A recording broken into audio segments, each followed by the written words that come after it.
La comédie française, rêve de tout comédien débutant, est devenue une réalité pour 3 d'entre eux. Richard Berry, 22 ans, Fanny Delbris, 22 ans également, fille de Pierre Dux, le patron, l'administrateur du Français, et Bruno de Volder, 26 ans.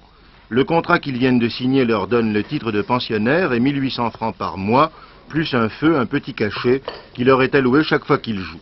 Mais pour découvrir la maison de Molière quand on est un bleu, rien ne vaut les conseils d'un ancien. Vous êtes à la Grange. La Grange, c'est un peu la plaque tournante de la maison.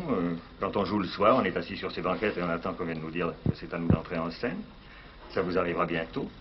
Moi, je voudrais vous demander si vous étiez intimidé aussi la première fois que vous êtes venu dans cette maison. Bien sûr, j'étais intimidé, oui. Je me suis perdu dans les couloirs. D'ailleurs, c'est pour ça que tout à l'heure, je vous montrais 2 ou 3 lieux essentiels pour que vous ne vous perdiez pas votre tour. Mais je pense qu'on est intimidé tous les jours ici, alors... On se demandait quel effet ça faisait de jouer pour la première fois sur la scène. Ben, c'est à vous qu'il faudra le demander, c'est quand vous aurez joué pour la première fois sur la scène. Mais je pense que c'est très impressionnant parce que c'est un très mauvais cadre. Il faut parler très fort. C'est pour ça qu'il y a ce qu'on appelle le ton comédie française. C'est simplement par politesse pour le public, pour être entendu, quoi. C'est bien qu'il y a des théâtres où on n'entend pas et on trouve ça formidable. Ici, c'est un théâtre où, en règle générale, on entend ce que les acteurs disent. Alors c'est très bien.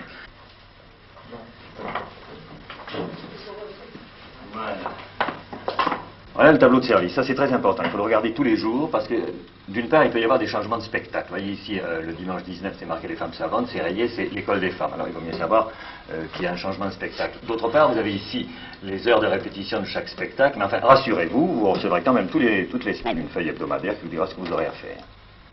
Y a-t-il encore des souffleurs? Mais heureusement qu'il y a des souffleurs. Certains acteurs chevronnés ont quitté avec éclat la grande maison qu'ils qualifient de poussiéreuse. Alors, pourquoi de jeunes comédiens y entrent-ils? Pour la sécurité de l'emploi? Ça n'a rien à voir avec le beefsteak. C'est une décision grave qui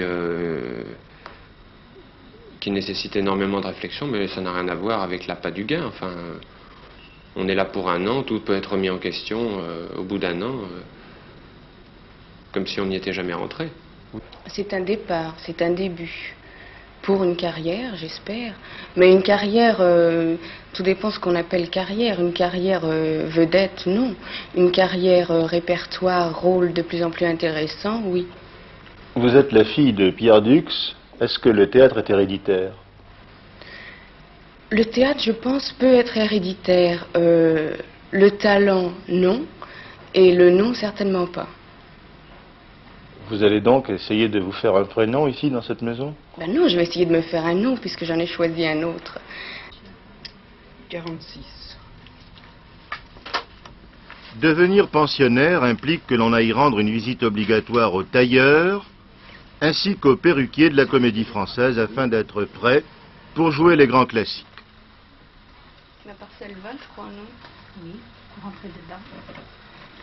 Mais lorsque l'on est un jeune pensionnaire, on n'a pas encore, et c'est heureux, laissé son esprit étudiant dans la loge fraîchement attribuée. C'est horrible. On a enlevé la hanche. Elle est bien, mais très jolie. Bougez pas. On ne veut pas.